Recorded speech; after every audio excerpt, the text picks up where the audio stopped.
જય સચ્ચિદાનંદ. બધા મહાત્માઓને જય સચ્ચિદાનંદ. આજે દાદા ભગવાનની ગુરુ પૂર્ણિમા છે. દાદા પૂર્ણ સ્વરૂપે પ્રગટ હોય છે. દાદા હંમેશા કહેતા કે અમે ગુરુ પૂર્ણિમા, બેસતું વરસ અને જન્મ જયંતિ પૂર્ણ સ્વરૂપે પ્રગટ થઈએ. અને પૂર્ણ સ્વરૂપનો કેવી રીતે આપણને ખબર પડે? દાદા કહે છે કે જેટલી ચિત્તવૃત્તિઓ શુદ્ધ થતી જાય તેમ તેમ ઐશ્વર્ય પ્રગટ થતું જાય. અને જ્યારે સંપૂર્ણ ચિત્તવૃત્તિ શુદ્ધાત્મા આવી જાય, ચિત્તવૃત્તિ કમ્પ્લીટ શુદ્ધ થઈ જાય, ત્યારે સંપૂર્ણ ઐશ્વર્ય પ્રગટ થાય. અને એવા પ્રગટ ઐશ્વર્યના આપણે દર્શન કરીએ તો આપણું પણ ઐશ્વર્ય પ્રગટ થતું જાય. દાદા કહેતા કે આડે દિવસે ના આવે તો વાંધો નહીં, પણ ગુરુ પૂર્ણિમા દાડે ખાસ આવજે, દર્શન કરી જજે કહે છે. તો પૂર્ણ ઐશ્વર્યના દર્શન મળશે અને આપણામાં પણ એ ઐશ્વર્ય પ્રગટ થતું જશે.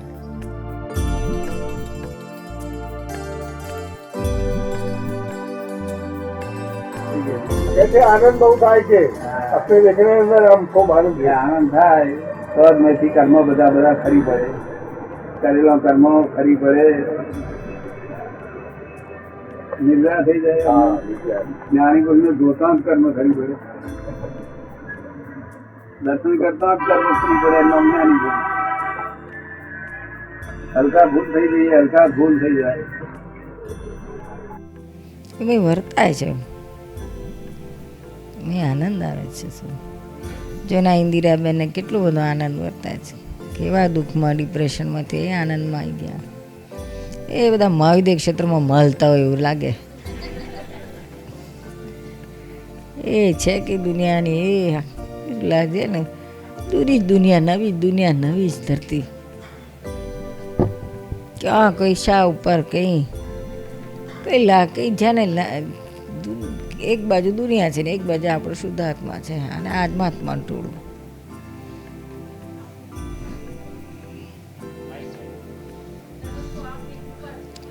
આ દાદાની કૃપા જબરદસ્ત ઉતરી છે, જબરજસ્ત. એ જ છે જે છે.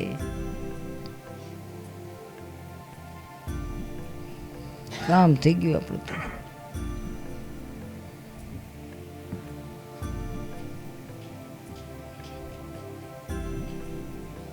આ છૂટશો નહીં, બીજું કશું નહીં. બીજું તો બધું આવશે ને જશે. શું દાદા તો દે અમને શીખવાડતા હતા, દેહના કકડા થાય તો થવા દેજો, પણ આત્માને ચૂકશો નહીં. આત્માની રમણા ઉત્પન્ન થાય. આ જ્યાં સુધી બધા જગતના રમકડા રમાડે છે. શું રમાડે? પૂતગલ રમણા. આ પૂતગલની રમણા છે. બધી રમકડા બધા રમાડે છે. શું જ્યાં સુધી આત્મા પ્રાપ્ત ન થાય ત્યાં સુધી બધું આ રમકડા છે. ત્યાં રમકડા રમાડવાથી સાચી શાંતિ થાય નહીં. એટલે આત્માની રમણતા ઉત્પન્ન થાય ત્યારે કામ લાગે, ત્યારે મુક્તિ થશે એવું આપણને લાગે. એક ક્ષણ વાર જો આત્મા પામે, એક ક્ષણ વાર, પછી એને બધું પામી ગયું.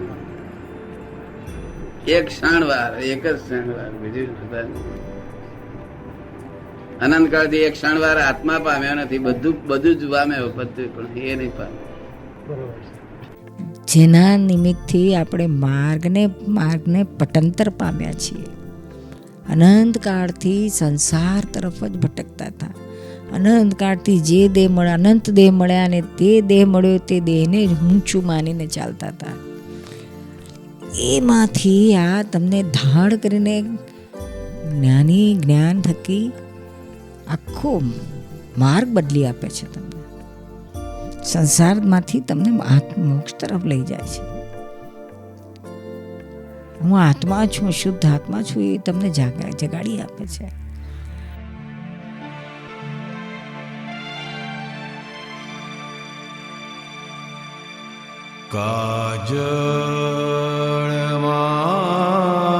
કાજળમાંથી પૂનમ પ્રગટાવે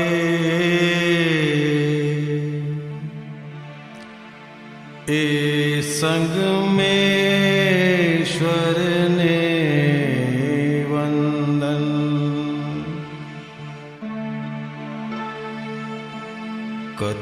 કથિર માંથી કંચન બનાવે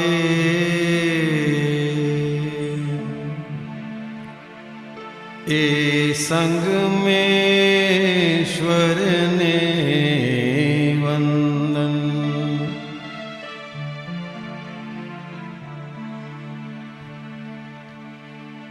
ટંકો કિરણ આંખ્યું માંજી જ્યોતિ સ્વરૂપના અલખ બાંધી.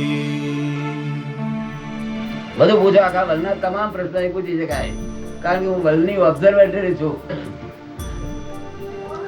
દાદા ભગવાન હું થઈ બેઠો નથી. દાદા ભગવાન તમે પ્રગટ થયા છે ત્યારે હું હોઉં નમસ્કાર કરું છું. આમ કરીને હું હોઉં નમસ્કાર કરું છું. કેમ મારે કરવા પડે? મારે શું કરે છે? મારે 356 ડિગ્રી છે અને દાદા ભગવાન 360 ડિગ્રી છે. 4 ડિગ્રી મારે ખૂટે છે, એટલે મારે હોઉં નમસ્કાર કરવા પડે. અને તમે સમજાવું છું ભાઈ તમારે ખૂટતી હોય તો કરો. અંધને પરમેશ્વર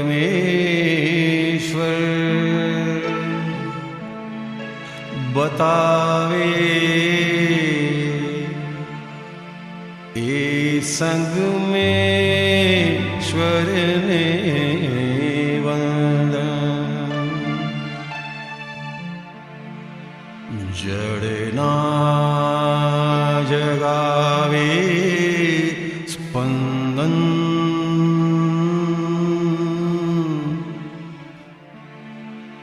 એ સંગ મેશ્વરને વંદન.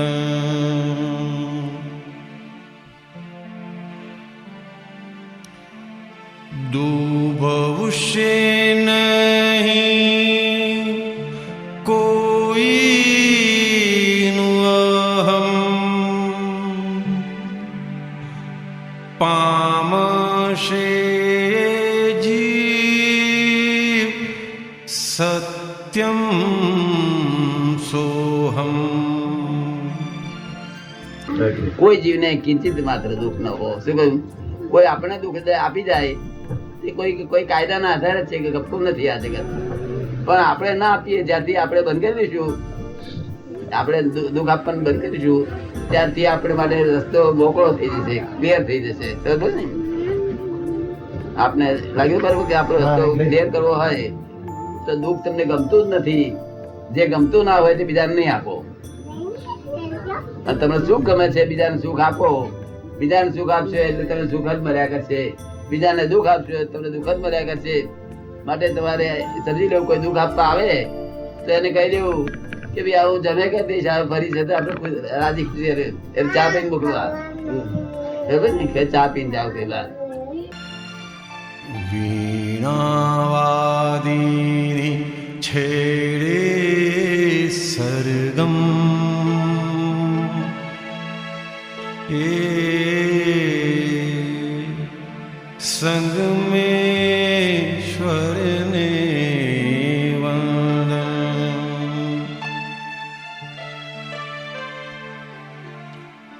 સાધ્ય સાધનના ભેદ બતાવી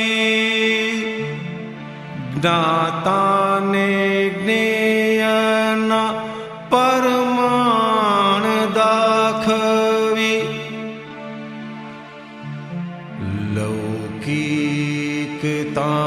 લૌકિકતાના બંધન તોડાવે એ સંગ મેશ્વરને વંદન.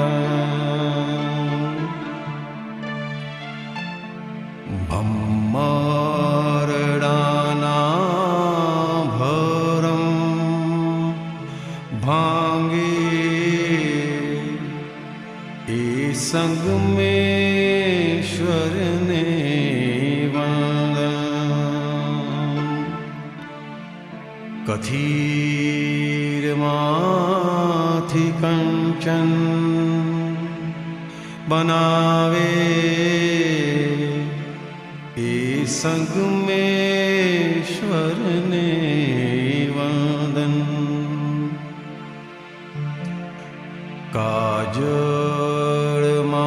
કાજળમાંથી પૂનમ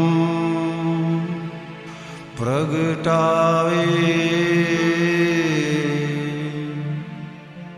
એ સંગમેશ્વરને વંદન. એ સંગમેશ્વરને વંદન. આ દાદો કેવો પાવરફુલ છે, કેટલો હાજરા હજૂર છે. આપણને અંદર ખેંચતા આવડવું જોઈએ, તૈયાર જ છે. આ દાદા નિરંતર રક્ષા કરશે. દાદા તમે બોલ્યા નહીં, નિરંતર સેકન્ડે સેકન્ડ રક્ષા કરશે. એક સેકન્ડ પણ છૂટા ના પડે. તમારી તૈયારી જોઈએ. રાત્રે 12:30 વાગે, 1 વાગે, 2 વાગે, 3 વાગે, એની ટાઈમ દાદા હાજર હોય. તમારી તૈયારી જોઈએ. તમે બારણું ઉપર રાખો, બધું તૈયાર. તમને એક બેન દાદાના વખતની, બહુ જૂના વખતની બેન હતી, જબરજસ્ત એને દાદા માટે બહુ જ જબરજસ્ત દાદાનું નહીં તે, પણ એને અત્યારે પણ એને દાદા હાજરા હજુર ને બધું જ એને જબરજસ્ત એને રહે. મારી પાસે આવીને હમણાં જ કહેતી તેનો અનુભવ કે જે મને મનમાં એક ખટકો રહી ગયેલો કે છે કે દાદાએ મને બધું જ આપ્યું ને મેં દાદા પાસે બધું જ લઈ લીધું, પણ મેં જે મારી ભૂલો કરેલી વિષયની એ મેં દાદા પાસે એની વિધિ નથી કરાઈ કે છે. એ મારું રહી ગયું કે છે. મારું ચોખ્ખું થઈ ગયું હોત કે છે, પણ મારું એ રહી ગયું દાદા પાસે કે છે. તો મને એ ખટકો બહુ, હમણાં તો મને એટલું બધું ખૂંચતું હતું કે મેં કેમ આ બાકી રાખ્યું કે છે. પછી હું આનાથી એક દિવસ પછી બહુ થયું એટલે પછી દાદાના ફોટા આગળ જઈને કહ્યું કે દાદા હવે તમારા પાસે રહી ગયું, પણ હવે હું વહેલામાં વહેલી તકે નીરુબેનને જઈને આ મારું વિધિ કરાવી લઈશ કે છે. તમારા પાસે રહી ગયું તો હું આ નીરુબેન પાસે જઈને કરાવી લઈશ કે છે. બીજો કોઈ રસ્તો નથી મારી પાસે. તે જ દિવસે રાત્રે ને સપનામાં આવીને દાદા કહે છે, અહીંયા કે તારી વિધિ રહી ગઈ છે ને કરી લે કે છે. કેવો દાદા! આ દાદા નિરંતર રક્ષા કરશે. દાદા તમે બોલ્યા નહીં, નિરંતર સેકન્ડે સેકન્ડ રક્ષા કરશે. એક સેકન્ડ પણ છૂટા ના પડે. તમારી તૈયારી જોઈએ. દાદા શું કહે છે, જે ગેરંટી લે છે ને કેટલું ભાર પર ઓથેન્ટિક બોલે છે. શું એક ગીતામાં કૃષ્ણ ભગવાન ઓથેન્ટિકલી બોલ્યા હતા. હા, દાદા એટલું જ ઓથેન્ટિક બોલે છે. બસ ખાલી આટલી તું આજ્ઞા પાળ તો મહાવીર ભગવાન જેવી દશા રહે એ હું લખી આપું છું કે છે. 5 આજ્ઞા પાડે એની હું ગેરંટી લખી આપું છું. મહાવીર ભગવાન જેવી સમાધિ રહેશે. 5 પછી છોટે કે છે પેલી 5 ના પડે તો 1 પાડ લે તો એ પોતે જવાબદાર લઈ લે છે. આજે ગુરુ પૂર્ણિમા છે, દાદા ભગવાન પૂર્ણ સ્વરૂપે છે. આપણે ખૂબ શક્તિઓ માગીશું. જ્ઞાનમાં પૂર્ણ દશામાં 5 આજ્ઞામાં રહેવાય, પૂર્ણ દશા સુધી જ્ઞાનમાં પહોંચાય અને આપણો મોક્ષ માર્ગ પૂરો થઈ એકાવતારી બની શકે. આ ભવમાં, આ કાળે, આ દેહમાં, આ ક્ષેત્રમાં. પછી કે 1 પાડ ને તો એ બહુ થઈ ગયું. અને છે ખરેખર એક પાડે ને તો આ કંઈ કાચી માયા નથી. દાદા જવાબદારી લે છે, એમનું ખોટી લે નહીં. જવાબદારી લે એટલે મોક્ષની જવાબદારી છે, નહીં કે જે બીજી ત્રીજી જવાબદારી. કેટલી બધી મોટી જવાબદારી લે છે. એટલે કે 1 પાડીશ ને તોય જ આ મારી જવાબદારી છે. તો એ કાચા નથી. 1 પાડશે ને તો એટલી બધી ઇન્ટરલિંક છે કે 5 આવી જાય એની પાછળ. એક જ આવે ને તો બધી એની પાછળ આવે. એ બધી ઇન્ટરલિંક થયેલી છે. વ્યવસ્થિત શોધને માટે આ કઈ સુધી આમાં ત્યાગ કરવું? બૈરી છોડીને આપણે મોક્ષમાં જઈએ તે બૈરી રડતી મૂકીએ એ મોક્ષ જ થાય.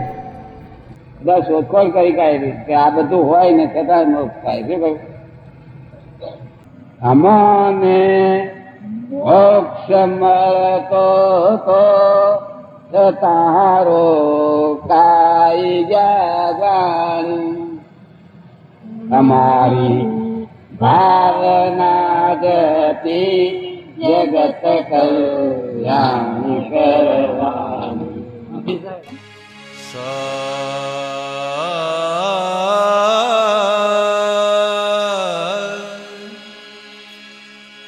અમોને મોક્ષ મળતો તો છતારો કાઈ જ્ઞા જાણી અમારી ભાવના જ હતી જગત કલ્યાણ કરવાની. અમે ખુદ મોક્ષ રોક્યો તો વ્યવસ્થિત શોધને કાજે અબજ વર્ષો જે ગુપ્ત હતું તે નીકળ્યું વિશ્વમાં આજે. એક એક સિદ્ધાંતના મણકા સિદ્ધ કરતાં કરતાં કરતાં આખો સિદ્ધાંત આપણને સંપૂર્ણ પ્રગટ થઈ શકે. આમ તો 5 આજ્ઞામાં આપણે શુદ્ધાત્મા સ્વરૂપે બધાને જોવાના એ આપણે વારંવાર ગોઠવતા હોઈએ છીએ. હવે આ 3જી આજ્ઞા વ્યવસ્થિત કરતાં આપણને એટલું તો ચોક્કસ સમજાયું છે કે હું શુદ્ધાત્મા છું, મન વચન કાયાથી જુદો એવો શુદ્ધાત્મા છું. મન વચન કાયા દીપક વ્યવસ્થિતને તાબે છે. હવે હું અકર્તા છું એ આપણને જાગૃતિ રહે છે કે ના હું શુદ્ધાત્મા અકર્તા, દીપકે કર્યું, વ્યવસ્થિતે કરાવ્યું. પણ પાછું ક્યાંક આપણે ચૂકીએ છીએ કે તે કેમ બગાડ્યું, તે કેમ બરોબર ના કર્યું. પાછા કહીએ ખરા કે એ સંદુ જુદો અને પોતે શુદ્ધાત્મા છે, તોય એને કરતા જોવાઈ જાય છે. એટલે અક્રમ વિજ્ઞાન શું કહે છે કે હું કરું છું, તું કરે છે, તેઓ કરે છે. એ કરતાપણાની ભ્રાંતિ મૂળમાંથી ખલાસ થઈ જવી જોઈએ. આપણને પ્રતીતિ રૂપે ઉડાડી દીધું છે, પણ જાગૃતિ રૂપે અને અનુભવ રૂપે એમાં આગળ વધવાનું છે કે આ કરે છે કોણ, એની જાગૃતિ આપણને રહેવી જ જોઈએ. અનાદિથી પરાપૂર્વે કરું છું હું જ એ ભ્રાંતિ સમજની ઊંધી સમજણથી ડૂબી વિભાવમાં આંટી છતત્વનું જ સંમેલન મિલનમાં ગુપ્ત વિસર્જન પ્રતિષ્ઠિત આત્મા કરતા પદે બેસી કરે સર્જન.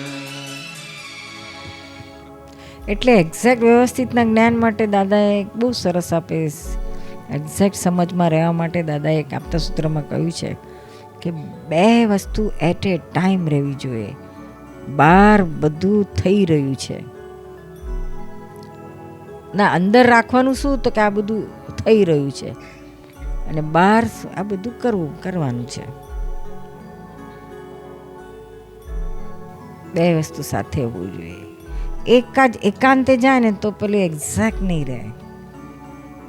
થઈ રહ્યું છે તો પાછું એમાં પેલું પ્રારબ્ધિ થઈ જશે અને કરવાનું છે તો પાછું કરતા પણ આમાં જશે. અને બે સાથે સાયમલ્ટેનિયસ રહેશે ને તો એક્ઝેક્ટ વ્યવસ્થિતનું જ્ઞાન બેલેન્સ આપીશ દાદાએ. અંદરથી રાખવાનું જ્ઞાનથી રિયલમાં ઇટ ઇઝ હેપનિંગ, અને બહાર આ બધું કરવાનું છે, કરવું જોઈએ. પ્રયોગે કર્તા પદનું ભાન પ્રયોગી સ્વરૂપે વિભ્રાન સ્વયંભૂ યાજ સર્વજ્ઞ અકર્તા પદથી દે નિજ ભાન. આપણે જબરજસ્ત શિબિરો કરીએ છીએ, પછી થોડા દિવસમાં જાગૃતિ ઉતરતી કેમ જતી જાય છે? તો કે આપણી આખા દિવસમાં આપણો ઉપયોગ રહેતો નથી. આપણી વાણી કરતાપણા વાણી નીકળ્યા જ કરતી હોય છે. સારું સારું થાય ત્યારે મેં કર્યું બોલાઈ જાય, બગડી જાય તો કે એણે બગાડ્યું, કામ ના થતું હોય તો કે સા કેમ કરતો નથી, બસ એને પોતાનું ધાર્યું જ કરવું છે, આ મને સપોર્ટ આપવા જ નથી, મને ખસેડ્યો, મારું કરવું નથી. એટલે કરતાપણાની વાણી નીકળ્યા કરે તે સૂક્ષ્મ રૂપે આવરણ અજાગૃતિ લાવ્યા જ કરે. અને આપણે હવે ત્યાં જાગૃતિ ગોઠવવી છે એ ક્યાં ચૂકી જવાય છે? આખા દાડામાં કેટલી વાર આવી વાણી કરતાપણાવાળી નીકળી, સામાન્ય કેટલી વાર કરતા જોયો, કેટલી વાર પોતે કરતાપણામાં વર્ત્યો. અલબત્ત છે ડિસ્ચાર્જ કરતાપણું, પણ જ્યાં સુધી ડિસ્ચાર્જમાં કરતાપણું ખલાસ નહીં થાય ત્યાં સુધી અનુભવ દશામાં આપણને આગળ નહીં વધવા દે. કરે છે કોણ એ સમજે તો કરે કાયમી કોયડો કરામત પુરગલી બાજી સ્વાભાવિક જ્ઞાનને ત્રેજો. વિતરાગ એટલે વિતરાગ. કેવું સરસ દાદા કહ્યું છે, તીર્થંકરોને કેવી વિતરાગતા હોય. અને મારે મોક્ષે લીધો છે એવું ના હોય. લે ખાલી એને અને એના આધારે કરોડો એના દર્શનથી મોક્ષ પામે છે. લો, અને દાદા કહે છે કે અમે વિતરાગ પણ ખટપટિયા, એટલે ખાલી ખટપટ, મોક્ષ પૂરતી જ ખટપટ પછી બીજું કશું નહીં. તારા રિલેટિવ માટે આટલું નહીં. તારા રિલેટિવ માટે અમે સંપૂર્ણ નિષ્પરો અને તારા આત્મા માટે સસ્પરો સંપૂર્ણ. એટલે વાત જ પૂરી થઈ ગઈ ત્યાં આગળ. આત્મામાં પૂરતું જ લેવા દેવા, આખી રિલેટિવમાં બધું નિર્લેપ નિષ્પૃહ. કેટલી મોટી વાત કરી છે મેં. અતિ મુશ્કેલ સમજાવું વિના સર્વજ્ઞની કૃપા સરળને સહેજ સમજાયું અપીડ આ મોક્ષ સુખ સંપદા. The world is the puzzle itself. There are two viewpoints to solve this puzzle. One relative viewpoint, one real viewpoint. World is the puzzle itself. આ વિજ્ઞાનથી ઊભું થયેલું જગત છે, એને કોઈ મેકરની જરૂર નથી. એવરલાસ્ટિંગ જગત છે, આદિ અનાદિ અનંત છે. ખૂણે ખૂણો સકલ બ્રહ્માંડનો જોઈને કહું છું નથી ભગવાન કોઈ કરતા જગત આ હું સ્વયંભૂ છું ઇતિહાસે હું અજોડ જગતમાં મૂળ હું પ્રથમ જીનેશ્વરી મૂર્ત આયા ક્રમ પહોંચ્યું આજ છે વિક્રમ. આ ક્રમ વિક્રમ સુધી પહોંચશે. આખા દુનિયાની બુદ્ધિને ઠોકર મારી દે. કોઈ પણ બુદ્ધિ આને સહેજ પણ હલાવી શકે એમ નથી. એટલે હિન્દુસ્તાનમાં બધા બુદ્ધિશાળીઓ જાતિ જાતિ કાઢવા પડ્યા. શું કહું? બુદ્ધિના આધાર પર બેઠો હું આ બુદ્ધિ તારી પાસે શું શક્તિ આવી જશે? બુદ્ધિ કોણ નામ કહેવાય? એ ઘરમાં મતભેદ ના પડે એનું બુદ્ધિ કહેવાય. ગુસ્સો ના આવે એનું બુદ્ધિ કહેવાય. બુદ્ધિથી એટલું બધું કામ થઈ શકે ધનસુખભાઈ, અહીંયા આવો, આગળ આવો. બુદ્ધિથી ક્રોધમાન માં લોકો ઠંડા પડી જાય. શું થાય? પણ બુદ્ધિ છે કોઈ જગ્યાએ? અને બુદ્ધિ જ કેમ કે અનંતાયુગમાં અપવાદ પ્રગટ પ્રત્યક્ષ મૂળ ભગવાન જગતને ખુલ્લેઆમ કહ્યું હું કારણ અગુરુ લઘુતમ. કારણ કે હું આ જગતમાં કોઈનો ગુરુ થયો તો આ જગતના આખા જગતનો શિષ્ય થઈને બેઠો આખા જગતનો શિષ્ય ને લઘુત્તમ ભાવે રહું છું.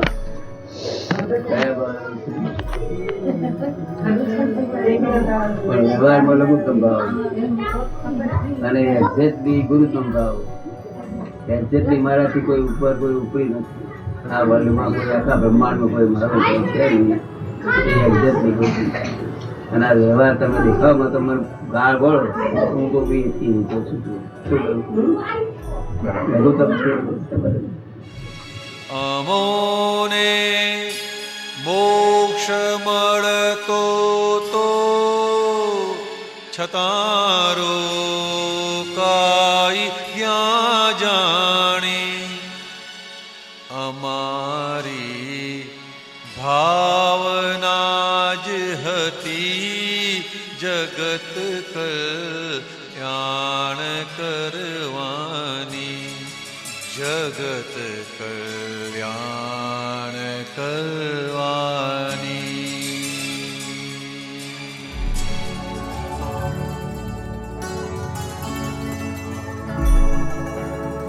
આ નાવડી વ્યવસ્થિતને પોતાના પ્રમાણે ચાલવાનું કહે છે.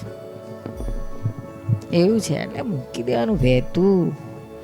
આપણી નાવડી હંકારો વ્યવસ્થિતના એમાં અઢાળમાં તો એક્ઝેક્ટ આ જ્ઞાન પકડાય નહીં તો જ્ઞાન બેન કશું એ ક્યાંક આપણે જલાઈ ગયા ને અજ્ઞાનમાં તો બધું આપણું નાવડું ઊંધું ભૂકા બોલાઈ કાઢશે. કઈ ઘડી શું થશે કે શું ઠેકાણું નહીં.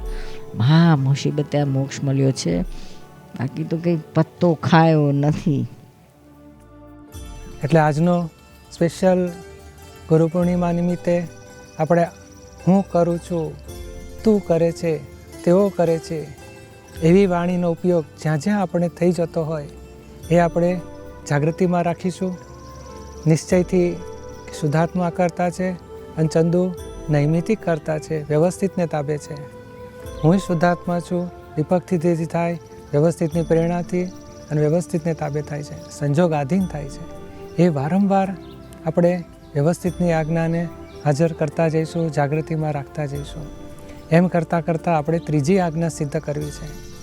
આપણે મણકો એક જ લઈએ છીએ સિદ્ધાંતનો કે વાણીમાં નીકળતા કરતાપણાના વાક્યો સામે અંદર જાગૃતિ રહેવી જોઈએ. કેટલી બધી વખત નીકળી જશે વાણી, પણ કેને મારે કેને નથી કરવા પણ બોલવું તું અકર્તા જુઓ તો તોય મારાથી આવું કેમ થઈ જાય છે, એમ પાછું કરતાપણું આવી જાય. એ આપણે જાગૃતિમાં રાખવું છે. આપણે સમજવું છે, કરવાનું નથી. હું આવું નહીં બોલું, હું આવું બોલીશ એ ખોટું છે. શું વાણી નીકળે છે એમાં તમે જમી લીધું પૂછવું ત્યારે મને જાગૃતિ રહેવી જોઈએ કે શુદ્ધાત્મા જમતો નથી, ચંદુ જમી લીધું, વ્યવસ્થિતને આધીન છે. કેમ મોડું કર્યું? તો કે ના, સંજોગાધીન મોડું થયું છે, એણે નથી કર્યું. એ શુદ્ધાત્મા છે, ચંદુનું મોડું થયું સંજોગાધીન. એવી વાક્ય જાગૃતિ રહેવી જોઈએ એવો આપણો ધ્યેય છે. દાદા કહે છે અમને ક્ષણે ક્ષણે નિરંતર આવી જાગૃતિ રહ્યા જ કરે છે. આપણે સમજીએ છીએ, પુરુષાર્થ કરીશું, જાગૃત રહીશું, ધીમે ધીમે આગળ વધીશું. એટલે એમની જે દશા છે એની આ શરૂઆત અહીંથી થાય છે કે સામાન્ય અકર્તા જુઓ, પોતે અકર્તામાં રહો, પછી આપણે બે વાત કરતા હોઈએ તો પહેલાં આવું બગાડી નાખ્યું ને એણે ના કરવું જોઈએ, તોય રહેવું છે કે ના એ બગાડતો જ નથી, વ્યવસ્થિત આવું આવ્યું, એ શુદ્ધાત્મા છે. એ જાગૃતિ આપણને થોડી થોડી વારે ટકોરો થયા કરે, જાગૃત રહ્યા કરીએ, એવા પુરુષાર્થમાં આપણે આવી જવું છે. અને એ પુરુષાર્થ લાવીશું તો ત્રીજી આજ્ઞા સિદ્ધ થશે આપણી. ધીમે ધીમે એક દિવસમાં બધુંય નહીં થાય. દાદા કહે છે આખા દિવસનો 1 કલાકનો પ્રયોગ કરી જુઓ કે ચાલો આજે 1 કલાક હું 4 થી 5 વાગ્યા સુધીમાં જે બોલાય એમાં મારે અકર્તા ભાવવાળું જાગૃતિ રાખવી છે. એમ કરતાં કરતાં સિદ્ધ થશે. અને દીપકનું શું બોલાય છે એની પર મારે જાગૃતિ રાખવાની છે. અને સામે શુદ્ધાત્મા જુદો અને પ્રકૃતિનો ભરેલો માલ નીકળે છે. બે પ્રકૃતિ ટકરાશે તો ખરી કે આણે ઝઘડો કર્યો ને આણે પહેલાંને બગાડી નાખ્યું ને પહેલાંને વઢ્યો ને પહેલાંને બહુ દુઃખ આપ્યું, એવા શબ્દો નીકળી પણ જશે. આપણે જાગૃતિ રાખવી છે કે ના, ચંદુ જુદો ભરેલો માલ નીકળે છે, શુદ્ધાત્મા જુદો અકર્તા છે. ચંદુ એ ડિસ્ચાર્જ પરિણામ છે, માટે આજે અકર્તા છે. એ જાણી જોઈને કરતો નથી, ડિસ્ચાર્જમાં છે. એવું એક એક વ્યક્તિઓનું વ્યવહાર, અથડામણ, વઢવાડ કે નેગેટિવિટી કંઈ પણ બોલાયું તો આપણે તરત જાગૃતિમાં આવી જઈશું કે ના, શુદ્ધાત્મા જુદો અકર્તા અને ભરેલો માલ વ્યવસ્થિતને દાબે છે. વ્યવસ્થિત એટલે શું કહે છે? કેટલા બધા સંજોગ મળે ત્યારે કાર્ય થશે. તો સંજોગ ખૂટી પડે છે માટે કામ બગડે છે, માટે વ્યક્તિ દોષિત નથી. સંજોગ પૂરેપૂરા ભેગા થઈ ગયા માટે કાર્ય સરસ થયું, તો ગર્વ રસ ખાવાની જરૂર નથી. ત્યાં બોલાય છે મેં કેટલું સરસ કર્યું, બગડી જાય તો તારે લીધે બગડ્યું. તો કે બેઉ કરતાપણામાં જ આપણે છીએ. અને એ કરતાપણાની સામે જાગૃતિ રહી છે કે વ્યવસ્થિત કરતા, સાયન્ટિફિક સર્કમસ્ટન્શિયલ એવિડન્સ કરતા, હું અકર્તા. સામો એ ચંદુ સાયન્ટિફિક સર્કમસ્ટન્શિયલ એવિડન્સમાં છે અને પોતે શુદ્ધાત્મા કરતા છે. આમ ધીમે ધીમે 1-8 કલાકની પ્રેક્ટિસ લઈએ, અઠવાડિયામાં પાછું 2-3 કલાક સરસ ગોઠવીએ. કરતાં કરતાં આપણે આ વ્યવસ્થિત કરતાની આજ્ઞા સિદ્ધ કરીશું. બધાને સમજાય છે ને? આખા દિવસના વાણીને ચેક કરતા જ જઈશું ક્યાં ક્યાં કરતાપણાવાળી વાણી નીકળે છે અને સામાન્ય શુદ્ધાત્માને અકર્તા કેવી રીતે ગોઠવો. એની માટે નીચે દોષ દર્શનમાં સુંદર વાતો છે. 12મી આપતણી પૂર્વાર્ધમાં શુદ્ધ ઉપયોગમાં સુંદર વાતો છે. અને વ્યવસ્થિત કરતાં ઉત્તરાર્ધમાં 1, 2, 3 બધા ચેપ્ટરો વાંચીશું ને તો દાદાનું બહુ સુંદર એક્સપ્લેનેશન છે કેવી રીતે વ્યવસ્થિત કરતા અને પોતે અકર્તા. નોકરથી 4 ઢોળાય તો કે શુદ્ધાત્મા કરતા નોકર વ્યવસ્થિતને તાબે, વ્યવસ્થિતે તોડ્યું. એવું આપણને જાગૃતિ રહેવી જોઈએ. પ્યાલો ફૂટ્યો, બચાવવાનો બધો જ દીપકે પ્રયત્ન કરવાનો છે. ફૂટ્યો તો વ્યવસ્થિત, સામાનું બગડ્યું તોય વ્યવસ્થિત, સામાથી ફૂટ્યું તોય વ્યવસ્થિત. એમ દરેક પ્રસંગોમાં વ્યવસ્થિત કરતાની સમજણ લાવતા જઈશું.